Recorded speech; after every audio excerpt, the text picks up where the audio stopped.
Hey everyone, it's Philippa here. Today is the 7th of November 2017 and yeah, it's been maybe 3-4 weeks since I last did my video blog. When I was first diagnosed with breast cancer, I thought it would be a really good idea to do a sort of weekly update of my journey as something that I could possibly look back on, and also something that might help others in the future, or people who are going through it at the same time.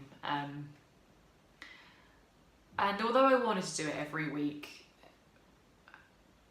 I've just not been able to. Since my last video, so much has happened, and it has challenged me physically and mentally so much. I never could have comprehended just how much this would affect me, I suppose. And even though I've been at home, I've not been at work, and I've had the ability to make a video and update this, I've just not been able to bring myself to do so. Since my last video, I had a bit of a setback with my recovery process after having my mastectomy. I got a really bad infection in the wound site. I woke up 2 days after having the drain removed, and all my bandages were soaked through from where the drain had been taken out, and my pyjama top was soaking. The bed had a wet patch on it. It was absolutely disgusting. I took the bandages off and tried my best to clean it with boiled water, salty water, putting antiseptic on it. Went to see the doctor on the Monday, and I was admitted straight into hospital for the next 3 days, and that was really, really hard. I just felt so ill and nauseous, and it really took its toll on me mentally. I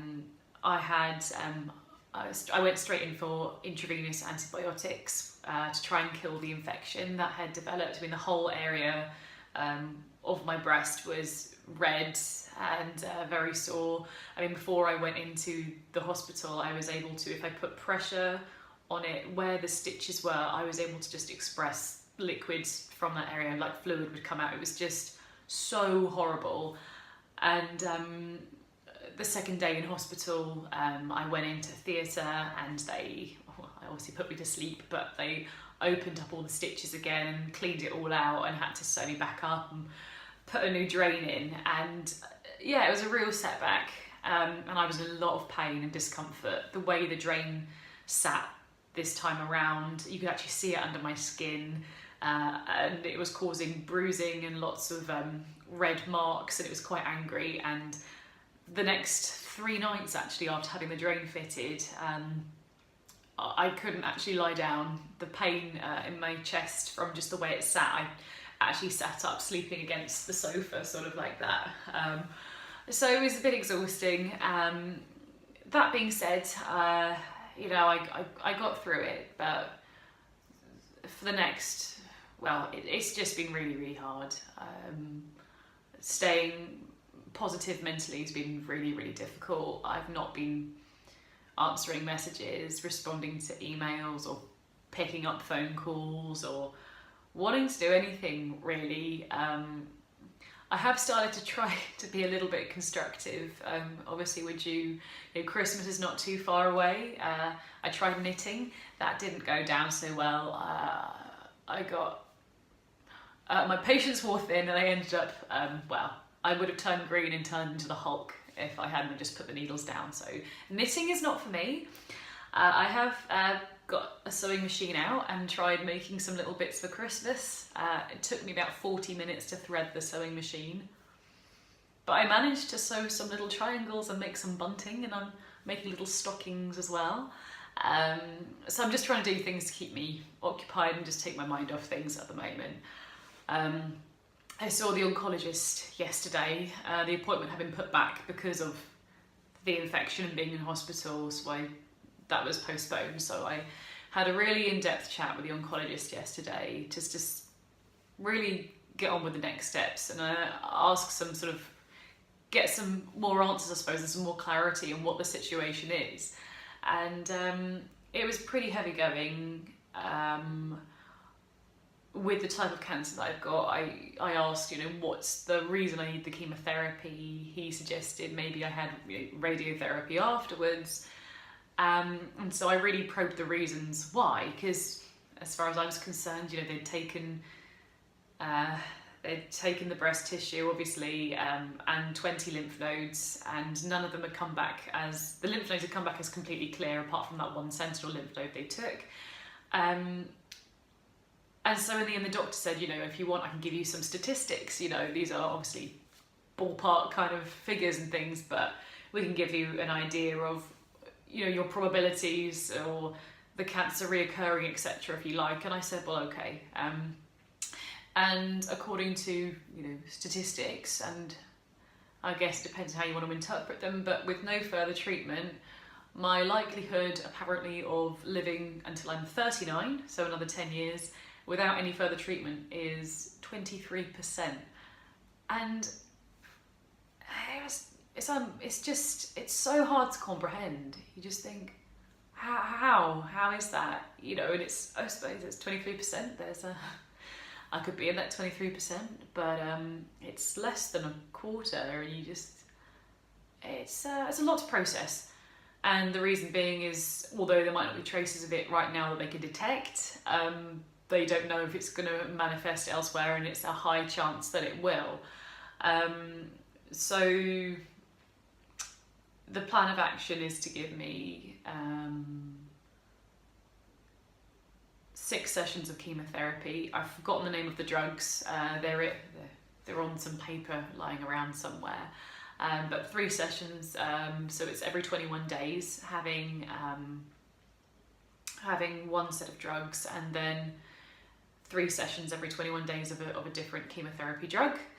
I'll also be given something called Herceptin for the next year. That's every 3 weeks as well.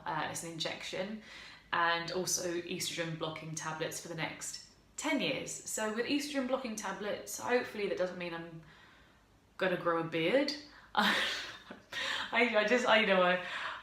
don't know what the implications are. It's going to be a difficult few months.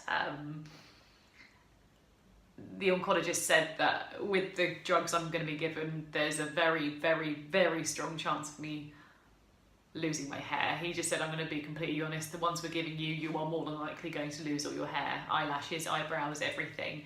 And, you know, it is what it is, it will grow back.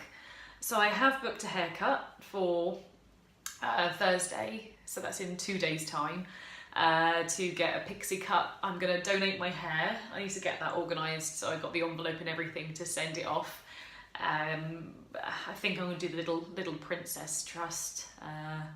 Hopefully that'll change the little girl's life, or, you know, help them make a wig for someone else. And it just seems a shame I've got such long hair to just throw that in the bin, so I'm gonna definitely donate that. But yeah, I was thinking about bleaching it and having it very short, just so I can get used to the idea of this not being here. I've not had short hair since I was a baby, so it's gonna be a bit, a lot to comprehend, I suppose. But I have spoken to a local wig shop which is supported with the NHS, so I can get a decent wig. So for the days that I want to not be wearing headscarves and things, I can at least look normal and not have people staring. I think that's the main thing, is people knowing that you're sick. It's the pitying looks that you get. I mean, even just when I was carrying my drain around and that tube was poking out, when people noticed it, you could see them staring. And, you know, it's human nature. You will look because you're curious.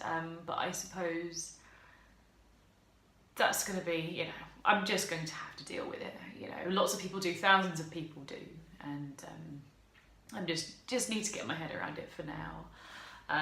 Because I can't have any blood or anything, or any injections or cannulas in this arm, it can only be this arm now because of the lymph node removal. They're pushing towards me having a port fitted here for the chemotherapy.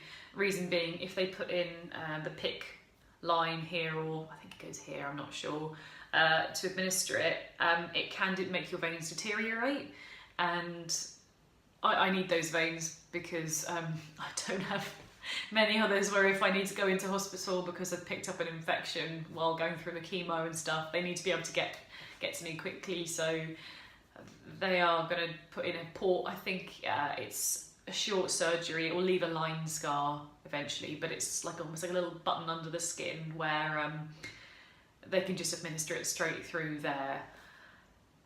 So that's, I'll get an appointment through, I guess, for that soon. And what else? I just think mainly the main thing with all of this, I think I can speak for a lot of people who are going through cancer treatment, is the fact that you are constantly faced with your own mortality. You know, nothing in life is guaranteed. You know, we all die at some point. But when you're told that without treatment, that the likelihood of you surviving just another 10 years is 23%, and that with all the treatment on top, it pushes it up to around 63%. I mean, that's more than half. You know, that's more than, 50-50. But it really puts things into perspective. This all could be academic. I could walk out the house later on and be hit by a falling tree. I could slip down the stairs. There are so many things, like nothing in life is guaranteed. But when you're hit with numbers like that, it's just really hard to go, okay, that's okay. But yeah, I mean, that's it for now. I'm going to do a video when I get my hair cut off. So I will share that in a couple of days when I get the big chop. But yeah, as always, thanks for listening, and I will speak to you soon.